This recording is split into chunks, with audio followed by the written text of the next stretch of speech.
Oi, sou Estefânia Alvise, pedagoga, especialista em educação para o trânsito, e hoje eu vim falar com vocês sobre a ludicidade na educação. O termo lúdico ele tem origem no latim ludus, que significa, que se entende por brincar. Na educação, usamos o conceito do lúdico para nos referir a jogos, brincadeiras e qualquer exercício que trabalhe a imaginação e a fantasia. A ludicidade é um instrumento potente no processo de ensino-aprendizagem em qualquer nível de formação, mas está presente com mais frequência na educação infantil. Isso porque, na infância, a forma como a criança interpreta, conhece e opera sobre o mundo é naturalmente lúdica.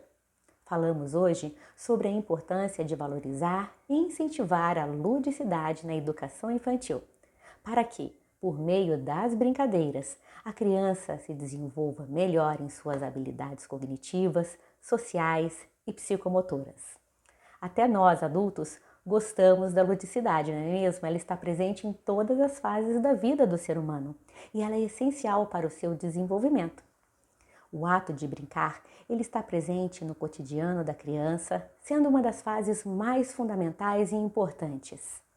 O brincar é uma das formas das quais as crianças, junto com o educador de educação infantil, ele pode utilizar de ferramentas, de metodologias em sua prática pedagógica, com o intuito de favorecer e desenvolver a parte, inclusive, afetiva e de socialização da criança.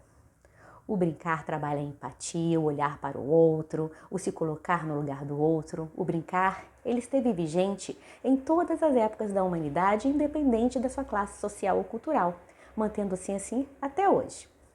O período da pré-história ele é marcado por um surgimento do homem na Terra e pelo surgimento da escrita. Então o homem ele se expressa através de pinturas rupestres, dos desenhos e dos símbolos nas cavernas. A partir da análise desses desenhos e símbolos, foram encontrados nesse período já a ludicidade no aprender do ser humano. Na Grécia Antiga, Platão também acreditava que o esporte favorecia a construção do caráter e a identidade da criança. E assim, destaca que o ensino nas séries iniciais precisa partir de jogos educativos praticados em ambos os sexos. Então o ensino começa a ser introduzido de forma lúdica, através de momentos prazerosos que internalizam as experiências na vida das crianças. Compreende-se que a ligação do lúdico com a educação ocorre, então, desde a antiguidade. Assim, Platão ressalta que essa importância do jogo, do lúdico, do faz de conta, ele incentiva o futuro construtor a medir, a usar a trena, o guerreiro a cavalgar, a fazer qualquer outro exercício, devendo o educador também esforçar-se para dirigir os seus esforços, os seus prazeres aos gostos das crianças. O brincar imita a vida adulta, Aí ele auxilia nas habilidades cognitivas. O brincar ele desempenha um papel fundamental extremamente importante na construção do pensamento lógico infantil. É através dele que se inicia uma relação cognitiva do indivíduo com o mundo, com os eventos, com as coisas, com os símbolos, com as pessoas que o rodeiam. A partir da brincadeira, a criança ela reproduz o discurso externo, o internaliza, interpreta, constrói e devolve para o meio o seu próprio pensamento. Isso acaba sendo uma linguagem infantil, a qual Vygotsky ele atribuiu um importante papel para esse desenvolvimento, à medida em que se sistematiza as experiências e colabora com a organização dos processos em andamento. Por isso, devemos valorizar e direcionar as brincadeiras de forma lúdica quando utilizada como um instrumento na parte pedagógica. Os processos de pré-alfabetização, por exemplo, eles podem acontecer de forma natural e fluida, quando são realizados a partir da ludicidade, do faz de conta, do fazer acontecer. Porém, é preciso tomar muito cuidado para não se tornar a brincadeira algo inapropriado, Ele tem que ser uma roupagem natural, uma metodologia pedagógica que ensina brincando e tem objetivos, concretos, lógicos e com objetivos gerais e específicos. Ele desenvolve também as habilidades socioafetivas. A criança ela desenvolve uma relação afetiva com o mundo e com os objetos e principalmente com as pessoas. Isso faz com que a criança ela se depare com limites, vontades, respeito, desejos, interpretações diferentes das suas vontades, né? Dando lugar para o outro, a troca valiosa e constrói habilidades sociais. Ao entrar nesse contato, né, com as diferentes perspectivas de personalidade, a criança, enquanto brinca, alinha suas capacidades emocionais, a convivência e a coexistência. Trabalhar os conceitos de cooperação, coletividade, trabalho em grupo, através das brincadeiras com a turma ou até mesmo com a família, desenvolve noções de respeito e igualdade em relação ao outro. Valores que são extremamente importantes para a convivência harmônica em sociedade. Desenvolve também as habilidades psicomotoras. Muito se fala dos eventos, né, alienadores, dos jogos excessivos, das tecnologias, né, da tela, do tempo de tela, dos jogos digitais na infância. Isso afeta, além das habilidades sociais, o desenvolvimento psicomotor da infância, né, da criança, pois ele limita os estímulos que ela recebe como uma fonte inorgânica e artificial de conteúdos. Isso não traz, isso não faz assim desse tipo de recurso algo que pode ser completamente negativo. Ele, por certo, também tem seu espaço. Correr, pular, dançar, subir em árvores, escalar, conhecer o mundo através dos instintos e dos sentidos faz com que a criança explore melhor o seu corpo, tenha conhecimento dos seus próprios limites e fortalece os músculos. Atrelado à ludicidade, ele também traz habilidades de autoconfiança, autoestima, superação, eliminando inseguranças em relação ao mundo externo e às limitações internas. Na escola, as brincadeiras como corda pega-pega, circuitos, gincanas, esportes, danças, eles são atividades que devem ser estimuladas e oferecidas frequentemente, né? Além de trazer benefícios ao indivíduo, eles fazem também com que o cotidiano seja muito mais dinâmico, atrativo, tanto para as crianças quanto para os professores. Ludicidade, com metodologia, significa respeitar a interpretação da criança sobre o mundo e o lugar em que se ocupa nele. Através do lúdico, a criatividade, curiosidade e o desejo de saber, eles acontecem de forma natural, ampla e fluida, fazendo com que a educação aconteça de forma emancipatória, efetiva e plural. Vocês estão gostando do conteúdo? Sobre a ludicidade na educação, nós podemos também perpassar pelo ensino fundamental 1 e 2 e pelo ensino médio, chegando também até o ensino superior.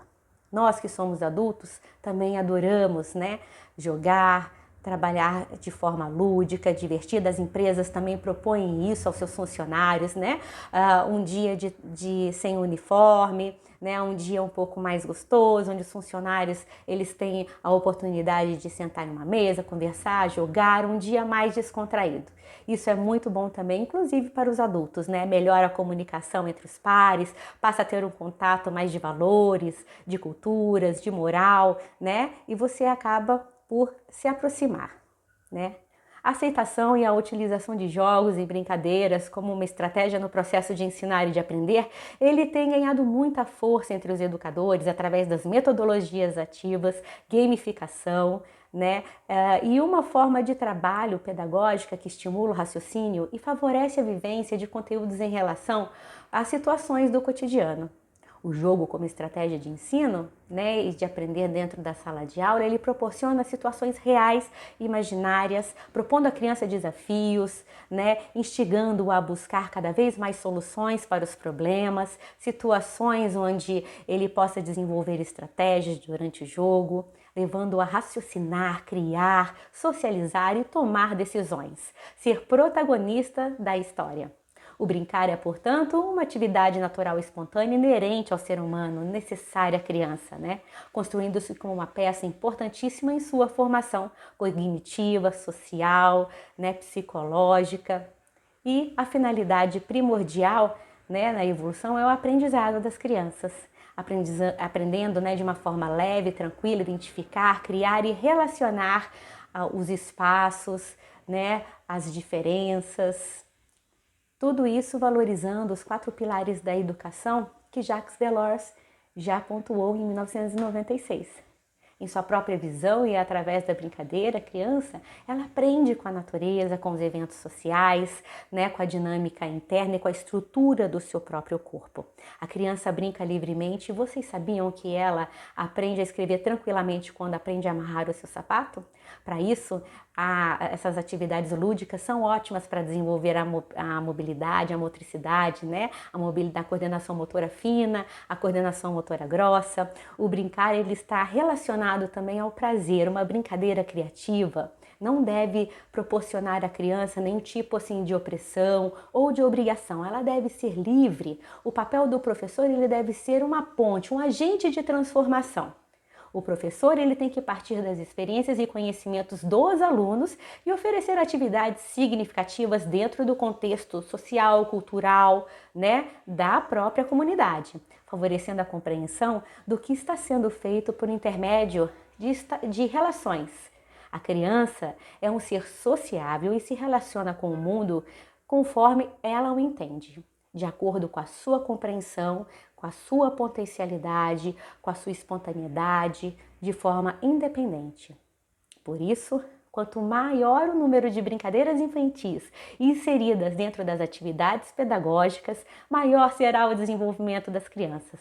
Mas, para isso, deve-se respeitar cada fase de desenvolvimento que Jean Piaget acabou, deixando para nós. Para que esses objetivos sejam atingidos, o primeiro é o estágio sensório-motor, que a criança tem entre 18 e 24 meses de idade. Ela possui uma inteligência prática baseada na manipulação e percepção dos objetos concretos. Ela se manifesta quando há um objeto ao alcance dela. Por exemplo, essa xícara. Para ela existe. Se ela sai do campo visual da criança, deixa de existir. Depois, o estágio pré-operatório de 2 a 7 anos, onde o pensamento ele passa a ser mais representativo para a criança, né? Ela conseguirá aprimorar um conhecimento lógico, característico do estágio seguinte, que é o operatório concreto, de 7 a 11 anos de idade. E depois nós temos o estágio operatório formal, que é dos 11 anos de idade até a idade que nós temos.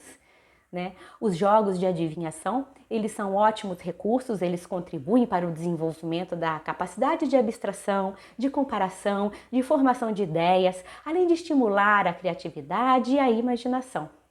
Temos também os jogos de silêncio e imobilidade, que estimulam o controle motor e o domínio das emoções.